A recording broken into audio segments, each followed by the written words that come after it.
Apocalips.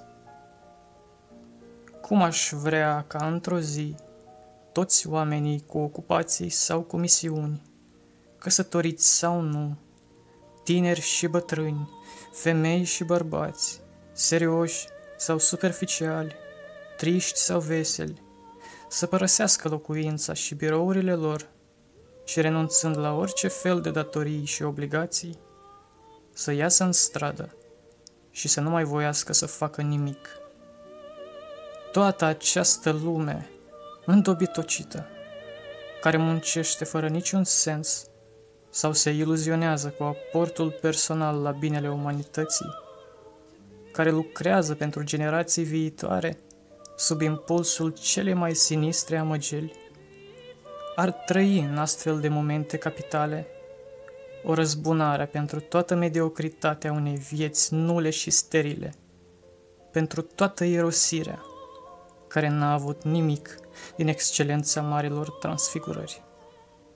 Mi-ar plăcea acele clipe când nimănui nu i-ar mai trebui amăgirea idealului, când orice satisfacție în datele imediate ale vieții ar fi imposibilă și orice resemnare iluzorie, și când toate cadrele unei vieți normale ar plesni definitiv.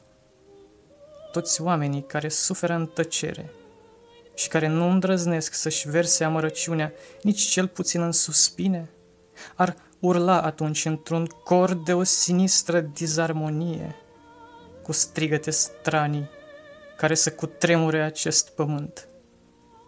Apele să curgă mai repede și munții să se clatine amenințător. Arborii să-și arate rădăcinile ca o veșnică și hidoasă mustrare. Păsările să croncăne imitând corbii, iar animalele să fugă speriate până la epuizare.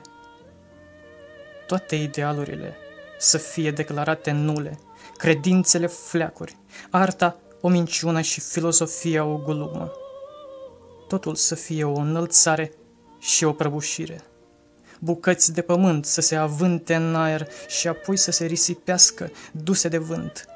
Planetele să descrie pe fondul cerului arabescuri bizare, linii întortocheate și grotești, figuri schimonosite și îngrozitoare, vârtejuri de focuri să crească într-un ritm sălbatic și un zgomot barbar să năpădească întreaga lume pentru a ști până și cea mai mică vietate că sfârșitul e apropiat.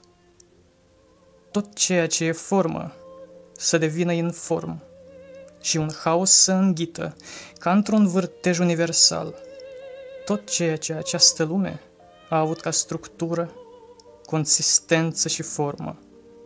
Să fie un zbucium nebun, un zgomot colosal și o teroare și o explozie după care să nu mai rămână decât o tăcere eternă și o uitare definitivă. În aceste clipe finale, oamenii să trăiască la o așa temperatură, încât tot ceea ce umanitatea a simțit până acum ca regrete, aspirații, iubire, deznădejde sau ură să izbucnească în ei într-o astfel de explozie, încât, după ea, să nu mai rămână nimic. Într-o astfel de clipă, când toți oamenii și-ar părăsi ocupațiile, când nimeni n-ar mai găsi un sens în mediocritatea datoriei, când existența ar plesni de contradicțiile ei interioare, ce ar mai rămâne în afară de triumful nimicului și de apoteoza finală a neființei?